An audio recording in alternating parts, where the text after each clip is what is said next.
Hey, welcome back, Rankers. Trying something a little bit different today. Anyway, see how it goes. I wanted to talk to you a little bit about Mobile First Index. So it's got a bit quiet. Nobody's really talking about it before. To give you a background, Google announced some time ago, I don't know how long ago, could have been years, that eventually we will have a Mobile First Index. And it was always, well, what does that actually mean? Well, we know that Google's traffic is well over 50%. I think it might even be 70% now mobile. I'll check that. But everything's about mobile, right? So what Google has said is that they're only going to have a mobile index. There will be no such thing as, we used to think, they were talking about having a separate mobile index to the desktop. But based on what Gary Illyes was saying at PubCon a couple of weeks ago in Vegas, that's not the case. Because he was saying, basically, if you're a responsive and dynamic serving site, then you don't have to do anything. Awesome.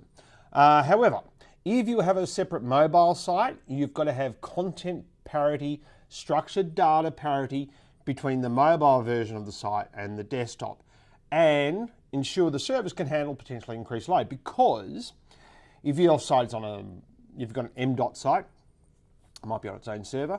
Well, that M.dot site's now going to get all the Googlebot traffic. So if you're getting a lot of Googlebot activity, you've got to make sure it can handle that. But more importantly, what does it mean?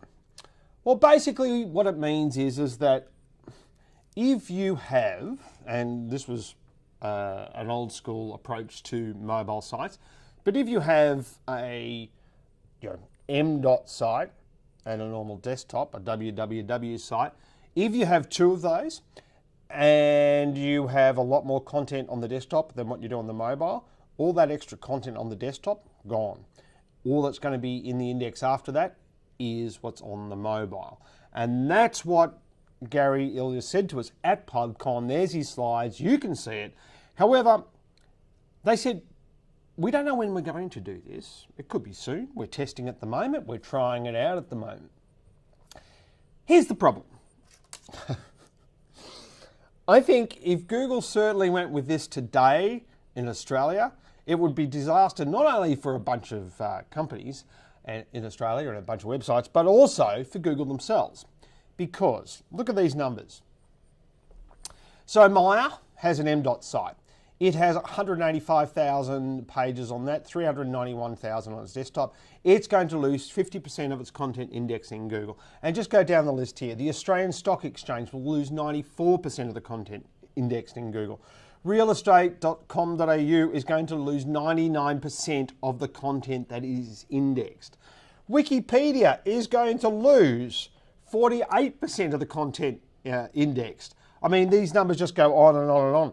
Bupa, insurance company, 99% they're going to lose. Huffington Post in Australia is going to lose 83%. The Catch Group, g'day Paul, 93% of your traffic. What have we got here? Kennards, g'day Sam, 94, I told these blokes about this, 94% of the traffic you're going to lose, or content index, which is pretty much your traffic anyway, but at the end of the day, the NRL, National Rugby League, will lose 51% of its content. Bendigo Bank, 76%.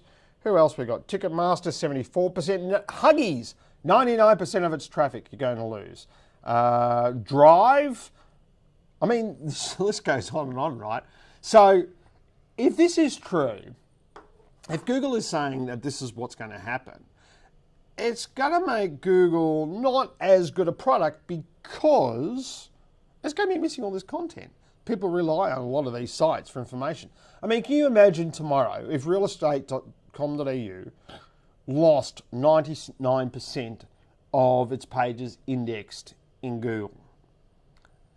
Well, I mean, there's plenty of other sites to pick up the slack, I guess, but certainly that's what's going to happen. Oh, the other big one too is News Corp, all the local sites, all the local newspaper sites that News Corp have. It looks like they're about to lose about 90% of their traffic, all of those sites. So, this is going to have a huge impact if Google went with this as it stands, and they're saying that, they're imminent, launch is imminent. They're going to lose a lot of content out of their index. A lot of businesses are going to be devastated. And look, that Wikipedia number, that's not for Australia. That's a global number. They're going to lose 48% of their pages indexed globally if Google says and pursues this as they're saying they're going to. But if you want to try this at home, here's something you can do.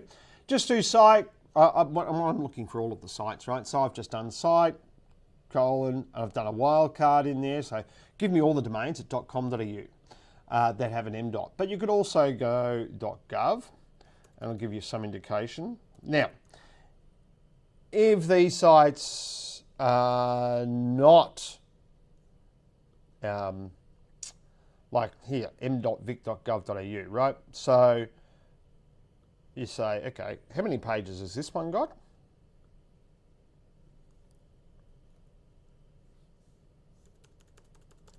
m.vic.gov.au, this is the Victorian state government. They have got 5,700 results at m.dot. Don't worry about that message there, it's just a plugin I'm using. And then we've got 50,000 at the desktop. So the Victorian government's going to lose, whatever that is, 80% of its 80% of its index content. So anyway, if you're running an MDOT, maybe you shouldn't, or make sure you've got content parity and start that work now, because when Google rolls this out, if you haven't done that, you're going to get smashed. So hopefully everyone had a good Black Friday, but Amazon and Black Friday and all of those things are great, and Amazon's a big threat in Australia because they're about to launch and everything else, but what's a bigger threat? Myer and other big retailers. You better get your MDOT fixed up pretty quickly, or you're going to lose a lot more traffic and a lot more sales than Amazon could affect. That's all for this week, and we'll see you next week. Thanks very much, everyone. Bye.